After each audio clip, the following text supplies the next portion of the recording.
Épisode 27. Le vent se lève. J'étais allongée sur mon lit, les deux mains derrière la tête, à admirer mon plafond.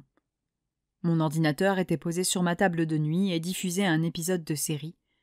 Un épisode auquel je n'accrochais pas, mais qui permettait de couvrir le silence.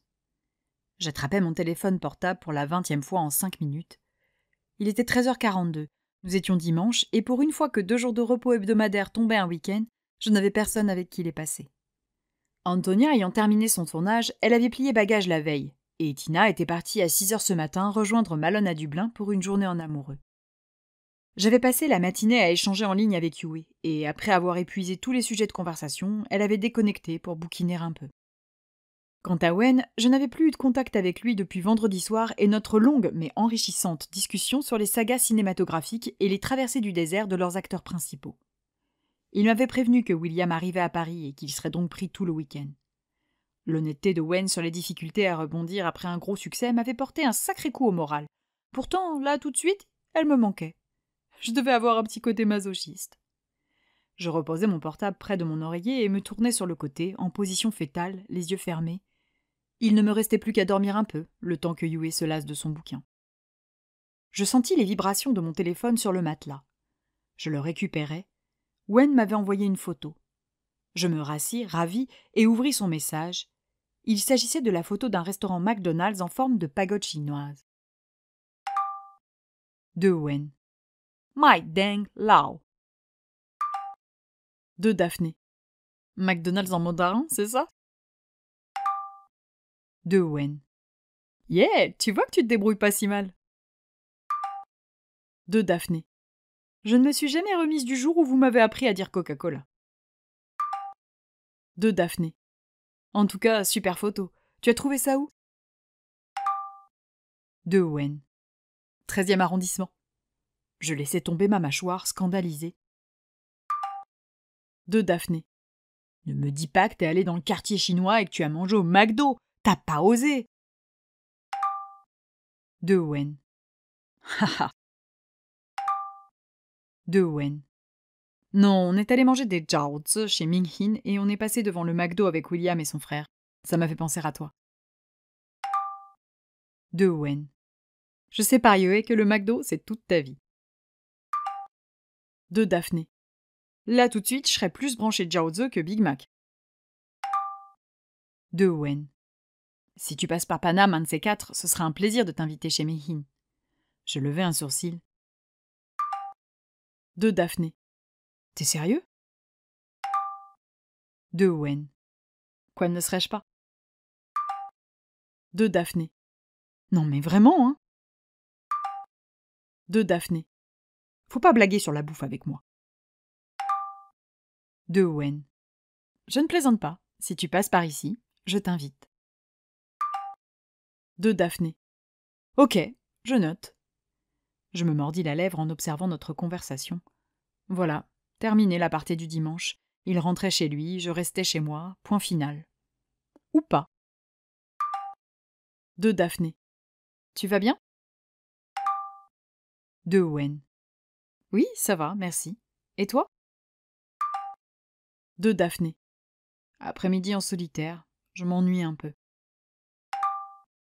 De Wen. Profites-en pour bosser ta scène. De Daphné. Déjà fait. De Daphné. Hier soir, j'ai fait 1 millier de fiches. De Daphné. J'ai écumé tous les forums et les sites sur la saga pour voir les différentes théories sur les deux personnages. De Daphné. Je te raconte pas les trucs bizarres sur lesquels je suis tombée. De Daphné. Je me suis entraînée devant le miroir de la salle de bain. De Daphné. Je peux difficilement faire mieux. De Wen. Répéter avec une de tes colocs? De Daphné. Tina est à Dublin avec son mec et Tonia est partie hier. De Wen. Voyons le bon côté des choses. De Wen. Tu as la maison rien qu'à toi. De Daphné. Moi, c'est trop grand pour moi toute seule. Petite Daphné est perdue. De Wen. C'est si grand que ça? De Daphné. Tu veux voir? De Owen. Oui, pourquoi pas. De Daphné. T'es tout seul? Pas envie que William ou son frère voient mes fringues étalées un peu partout et la vaisselle sale dans la cuisine. De Owen. Oui, je vais reprendre le métro. Je sautais de mon lit en activant l'option vidéo de mon portable. Je lançai l'appel à Owen qui décrocha dans la foulée. « Bienvenue à Bray !» l'accueillis-je joyeusement.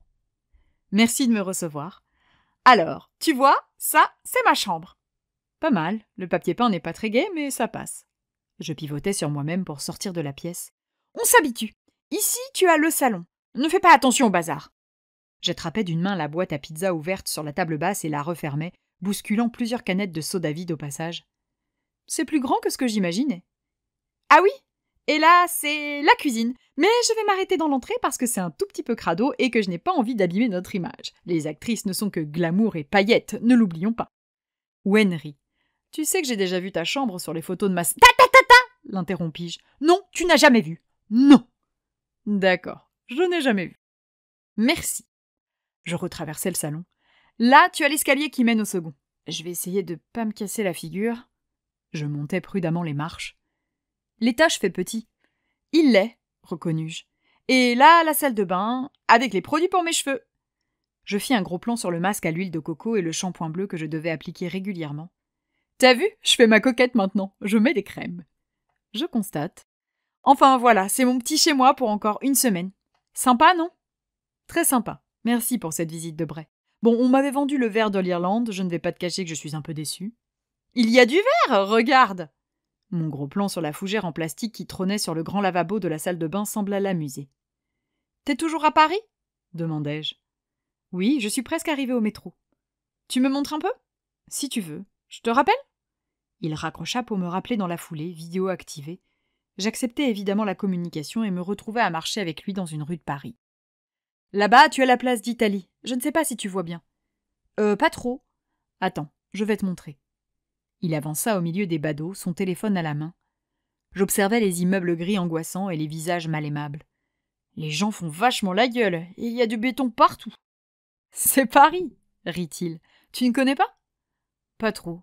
J'ai dû y passer 2 fois dans ma vie, et encore, c'était il y a longtemps. Ah, mais ça change tout! Je vais te montrer mieux que ça! Oh, j'ai pas envie de t'embêter. Tu ne m'embêtes pas, on est dimanche, j'ai le temps. Je vais jusqu'à la place d'Italie et ensuite je prends le métro. Je te rappelle quand je suis dans un coin sympa, ok? Et si on échangeait? Je te fais visiter Bray contre Paris, le vert de l'Irlande contre le gris de Paris. D'accord, ça me changera. Il avança jusqu'à la fameuse place pendant que je regagnais ma chambre. Ah ouais, donc c'est un rond-point, constatai-je légèrement moqueuse. Tu as une jolie fontaine au milieu. Super, ironisai-je. Qu'est-ce qu'il y a comme monde? La quantité de voitures était affolante. Tu vois, là, cette route, c'est l'ancienne voie romaine qui reliait Lutèce à Lugdunum. Si tu continues tout droit, techniquement, tu arrives à Lyon. Je souris en coin. Les anecdotes de Wen. C'est marrant, me contentai-je de dire. Ok, j'ai compris, je garde mes commentaires moisis pour moi. Non, non, j'adore quand tu m'apprends des choses. Ah oui, fit-il méfiant. Oui, je me souviens bien du millier de cadavres de personnes tuées par la peste sous le métro de Londres. C'est le genre d'histoire qui marque. Il rit, un peu gêné. Bon, je prends le métro et je te rappelle d'ici 15-20 minutes, ok? Ça marche, je file sur le front de mer, tu vas voir, c'est sublime. À tout à l'heure. À toutes! Nous raccrochâmes en même temps. J'abandonnai mon pyjama pour sauter dans un jean et un gros pull noir bien chaud. Nous étions au début du mois de novembre et les températures oscillaient entre 1 et 9 degrés. J'enfilai mon anorak et sortis de la maison sous un vent d'enfer. Je marchais rapidement. J'avais parcouru les 2/3 de Herbert Road quand mon téléphone se manifesta. Je décrochai sans attendre. Alors, attention, roulement de tambour. Où suis-je? Je levai les yeux au ciel. Pfff, facile, c'est la tour Eiffel. Tu me prends vraiment pour une grosse inculte, hein? Pas du tout, juste que sous cet angle, ce n'était pas évident, se défendit-il. Regarde comme c'est haut. Il promena son téléphone portable de haut en bas de la grande dame de fer. Très joli, tu montes dedans? Alors, je t'aime bien, Daphné, hein, mais 3 heures de queue et 25 € pour un truc que j'ai déjà fait, c'est non. Oh, t'es pas marrant! Regarde un peu les jardins du Trocadéro. Magnifique cette vue, non? Je fis la grimace. Il y a trop de monde pour moi. Décidément, tu n'as pas l'air d'aimer la ville, toi. Non, je préfère ma Bretagne. Pas toi? Moi, j'adore Paris. Je me figeai en réalisant. Tu vas revenir en Bretagne après ton diplôme, n'est-ce pas? Ce n'était pas une question, mais une injonction. Non, il y a beaucoup plus de possibilités et de choix de carrière ici. Attends, tu vas t'installer à Paris définitivement? Je n'ai pas encore pris de décision définitive, mais je me vois mal repartir. Je ne répondis pas. Je n'avais pas envie qu'il quitte Châteaugiroux, mais je ne savais pas expliquer pourquoi. Tout le monde était parti, et peu de chance qu'ils réemménagent tous en Bretagne après leurs études. Mais lui, ça me gênait plus que les autres. Je me souciais sans doute un peu trop de l'équilibre de Yue. Là-bas, tu as l'Assemblée nationale. Je vais te montrer, reprit Wen en marchant vers le bâtiment. Ouais, alors tout ce qui est politique, si tu veux, je m'en fous gentiment. Ce n'est pas l'institution que je souhaite te montrer, mais l'édifice. Ok, va pour l'édifice alors, cédai-je. Il se dirigea vers le palais Bourbon. Et alors, Bray, je peux voir un peu? Je secouai la tête pour revenir à moi. Oui, alors. Je levai mon portable pour mieux filmer. Là, je suis dans la rue commerçante qui mène vers la mer. Les façades sont colorées, c'est joli. Oui, c'est très gai, j'aime bien l'ambiance. Et comme tu peux le constater, dis-je en retournant la caméra sur moi, il y a beaucoup de vent aujourd'hui. Mes cheveux volaient dans tous les sens parce que, bien sûr, j'avais oublié de les attacher. J'entendis Wen rire. Bon, je fais un petit détour avant d'arriver à la mer, par contre. Tu vas voir, ici aussi, il y a un McDo original. Oh, j'ai hâte. Tu vois le Palais Bourbon, là-bas? Ouais, fis-je, pas emballé par le style du bâtiment. Tu veux pas me montrer les Champs-Élysées? Pas de souci, je vais reprendre le métro, du coup. Attends, coupe pas tout de suite. Voilà mon McDonald's. Je pressai le pas afin qu'il puisse admirer le restaurant qui avait la particularité d'avoir été installé dans une maison à l'architecture traditionnelle de Bray. De l'extérieur, impossible de reconnaître la célèbre chaîne de fast-food. C'est un McDo, ça? S'étonna Wen. Oui, il est beau, non? Excellent. Allez, je vais reprendre le train. Je te rappelle quand je suis devant l'Arc de Triomphe. Ça marche, on se retrouve à la mer. Nous raccrochâmes. Je traversai les rues de Bray pour atteindre la plage. Le ciel était nuageux, mais la mer était d'un somptueux bleu gris. Je regardais autour de moi les groupes d'amis et les quelques couples qui avaient trouvé le courage de braver le froid pour se promener. Je sentis soudain un grand vide en moi. J'étais si seule, perdue loin de chez moi et de ceux qui comptaient. Mon téléphone se manifesta. Je décrochai et tombai sur l'Arc de Triomphe. Tada! Alors, on dit merci qui? Merci, Wen, murmurai-je un peu ému. Montre-moi la mer! Je fis un tour sur moi-même, le portable en l'air, afin qu'il puisse admirer la plage de Galets. Je m'arrêtai sur la grande colline qui surplombait la mer, la tête de Bray, une magnifique falaise dont le vert contrastait avec le bleu de la mer. Toute la beauté de l'Irlande réunie en un seul endroit. Waouh, c'est sublime, souffla Wen. Il semblait surpris par la qualité du paysage. C'est mieux que ta ville surpeuplée, hein? Ça se discute, mais c'est très joli, c'est indéniable. Nous restâmes un instant comme ça. Je regardais la plus belle avenue du monde surchargée de touristes pendant qu'il admirait ma plage déserte. Wen, appelai-je soudain. Oui? Tu peux te mettre face caméra? J'aimerais te voir. Oh, ça va avoir nettement moins d'intérêt, mais si tu veux. Alors attends. Me voilà! Wen apparut sur l'écran de mon téléphone. Il portait ses lunettes et souriait sous le ciel gris de Paris. Il n'avait pas changé, juste ses cheveux qui étaient un peu plus longs que la dernière fois que nous nous étions croisés. Il dégageait toujours cette gentillesse et cette confiance rassurante. Les larmes me montèrent aux yeux d'un coup. « Oula !» fit Wen en se passant la main dans les cheveux. « Ne fais pas attention à la coiffure, par contre. » Je ris en reniflant discrètement. « C'est bien comme ça. »« Ah oui ? Yoé appelle ça ma coupe de chanteur de boys band coréen. » La comparaison est un peu exagérée. Il te faudrait un peu plus de longueur et, surtout, une petite couleur rigolote. Du blond ou du bleu turquoise ? Intéressant, mais je vais attendre d'avoir passé ma soutenance avant de me lancer dans le projet. Je doute que le jury apprécie ce genre d'excentricité. Nous rîmes tous les deux. Les larmes glissèrent sur mes joues. Il fronça les sourcils. « Tu pleures ?» s'inquiéta-t-il. Je m'essuyai le nez. « Oui, enfin, non. » Je m'arrêtai pour souffler. « Je dis juste que je vous ai pas vu depuis un long moment et forcément, ça me fait quelque chose de t'avoir en face de moi. »« Ah, d'accord. Je suis soulagée, j'ai cru que c'était mes cheveux qui te faisaient de la peine. Enfin, ça m'embête un peu de te faire pleurer. C'est pas du chagrin, juste l'émotion, parce que vous me manquez tous beaucoup. » Il laissa filer un petit rire gêné. Regarde. Hop, disparu le chanteur de K-pop raté. Il avait retourné sa caméra. Je souris tristement devant Paris. J'avais soudain encore plus envie de pleurer. Ça va mieux comme ça? Demanda-t-il. Non. Oui. Le silence s'instaura quelques secondes. Tu voulais voir autre chose? Me proposa-t-il gentiment. Non, merci, ça ira. Et toi? Non, je ne vais pas abuser de ton temps. Je m'essuyai les joues. Dis-moi, Wen. Oui? Tu viendras me voir un jour en tournage à Bray? C'est possible? Évidemment. Non, mais je veux dire, tu aurais le temps de nous accueillir? Tu as l'air quand même très occupé. Je haussai les épaules. Sur 2 jours de repos, ça irait.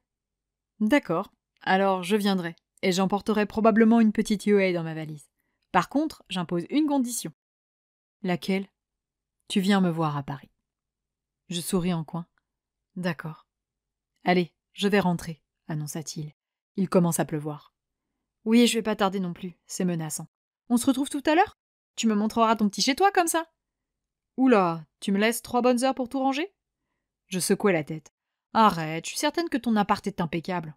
Enfin, tu fais comme tu veux. Je t'appelle d'ici 3/4 d'heure, ok?